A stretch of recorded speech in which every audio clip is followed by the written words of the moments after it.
Dis maandag aand, dit is skuins na 10 en dis natuurlik tyd vir Prontuit. Goeienaand.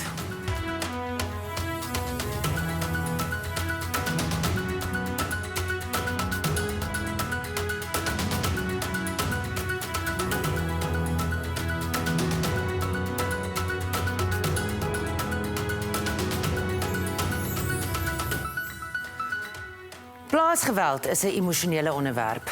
Wanneer daar oor plaasgeweld gepraat word, ontlok dit heelwat emosie. Daar word deur sommige gemeen, dit is 'n geval van sagte teikens, die plase is afgelee. Ander meen die motief is desperaatheid van armes wat steel by die rykes. Rassisme na albei kante toe en wraak word ook as redes aangvoer. Al hierdie spekulasie maak oplossings moeilik, maar die tyd loop uit en die situasie moet aandag kry. Behalwe vir menselewens is daar kwessies soos die impak op die ekonomie en voedselsekerheid en werksgeleenthede. Die Prontuitspan het 2 plase gaan besoek wat deurgeloop het onder 'n plaasaanval. Volgende week praat ons in die ateljee met landboukenners, kriminoloë en ander boere verder oor hierdie onderwerp.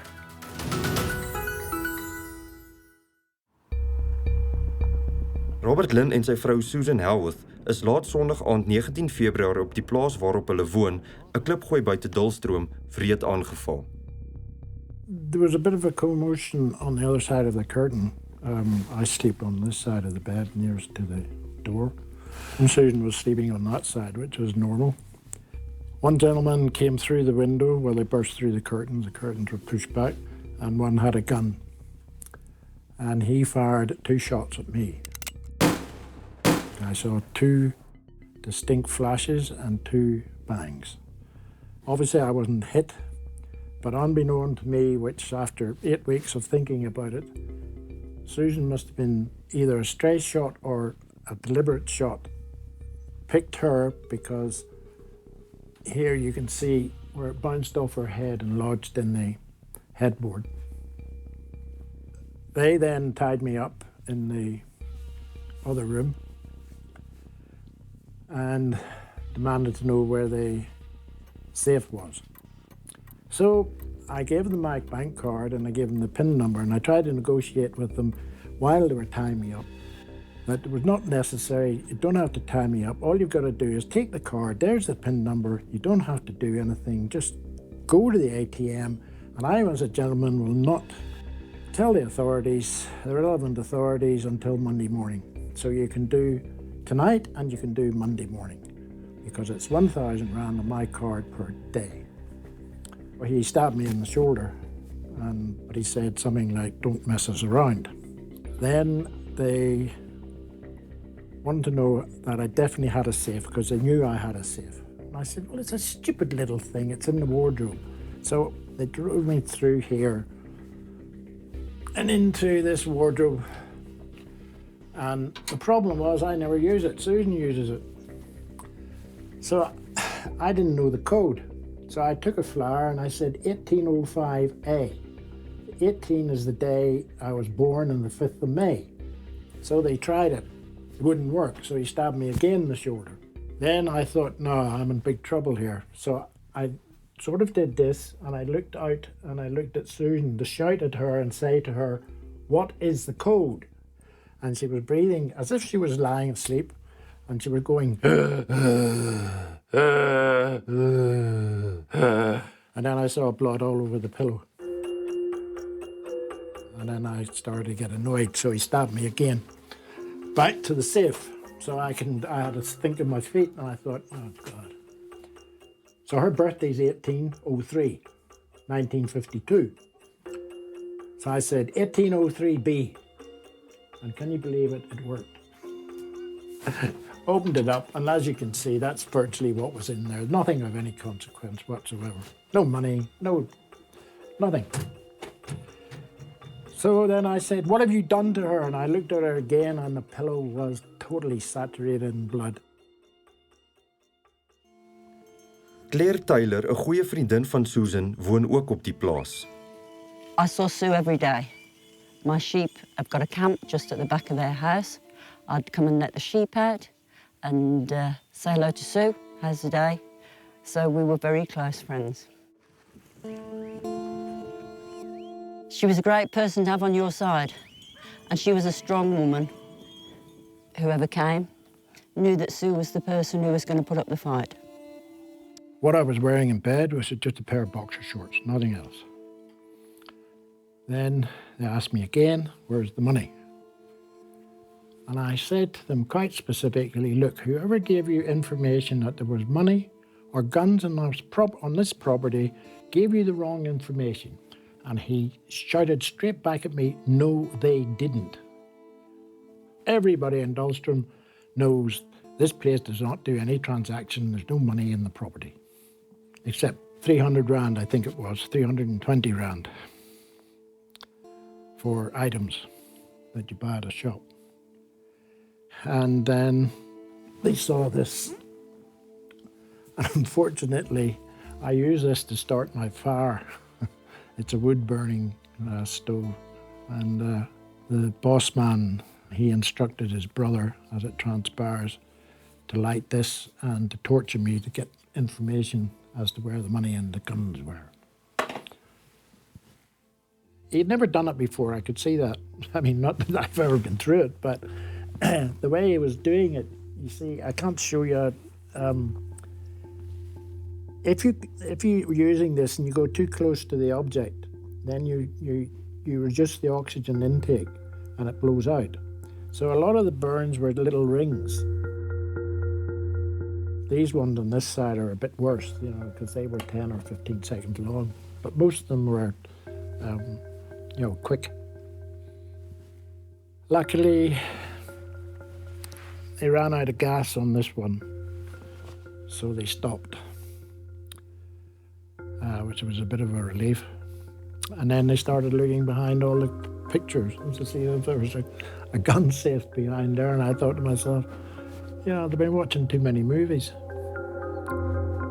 Die booswigte het 'n plastieksak oor Robert se kop getrek en hom agter in die kajuit van 'n dubbelkajuit bakkie gegooi. Hulle honde was getraumatiseer en het ook in die bakkie probeer spring, maar die aanvallers het die honde uitgegooi. I heard this thump. It was like a bag of potatoes being thrown into the load bin of the bakkie. And then I heard her moaning, so I knew it was Susan. So Susan was now in the back of the bakkie in the bin load, and I was in the driver's side of the back seat of the double cab. And they drove towards Belfast. They went through the back roads of Belfast, dust roads, and then past the township and on to the R32. And they kept arguing and stopping the bakkie, and then arguing again, driving off, then stopping, arguing again, and then eventually they stopped. And they pulled me out and marched me through a field, through a barbed wire fence, and then they told me to lean down. And that's all I remember, till I moved my head and I looked up. I then was able to release this thumb and take off the cord that they'd used to tie me up, and then I was able to use the thumb to get myself free. I stood up, I fell down, I stood up, I vomited. I crawled into the tarmac because I couldn't walk properly, and I got to the tarmac, and then the most amazing thing happened to me.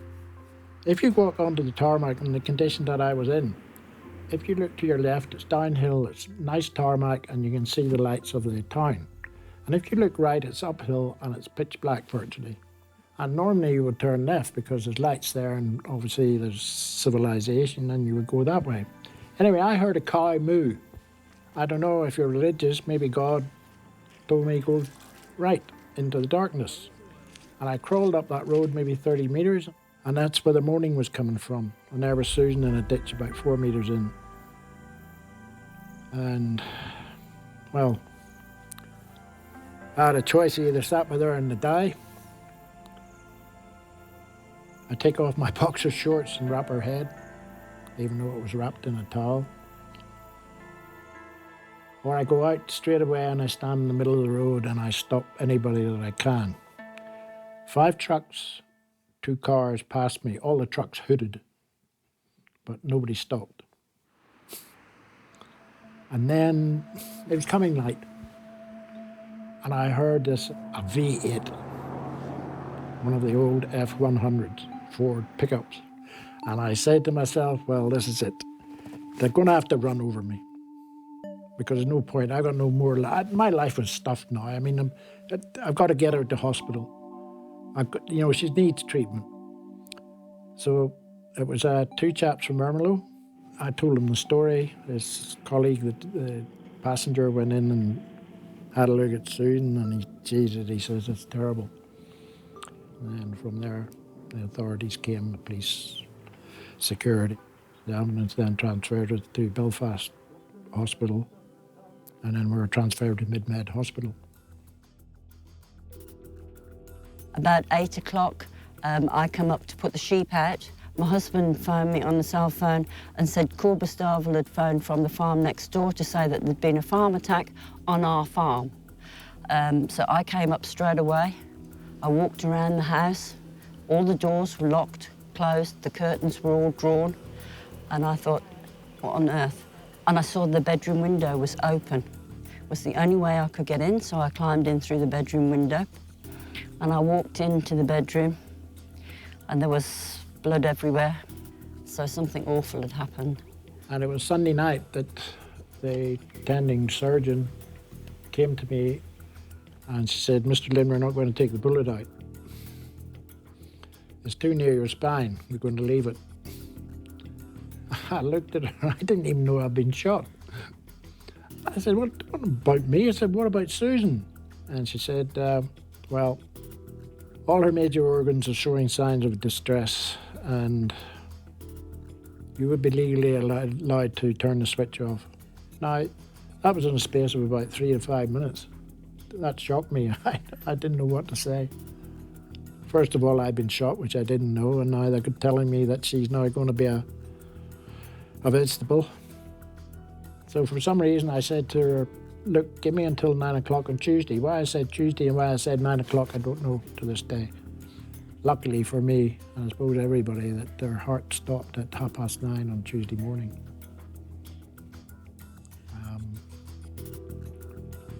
It was a bit of a nightmare. Die aanval het baie aandag in die Britse media getrek. It's been huge in the UK, I think because Robert's family, my family, my husband's family, we're all from the UK. And I think the world needs to know what's happening in South Africa, and they need to be aware. Waarom bly Robert steeds op die plaas en in Suid-Afrika? Really, I'm doing it for Susan. I'll have to stay here until the court case is concluded. But anyway, I'm staying here until such time as these people are put behind bars. And then I'll have to think, what I'll do.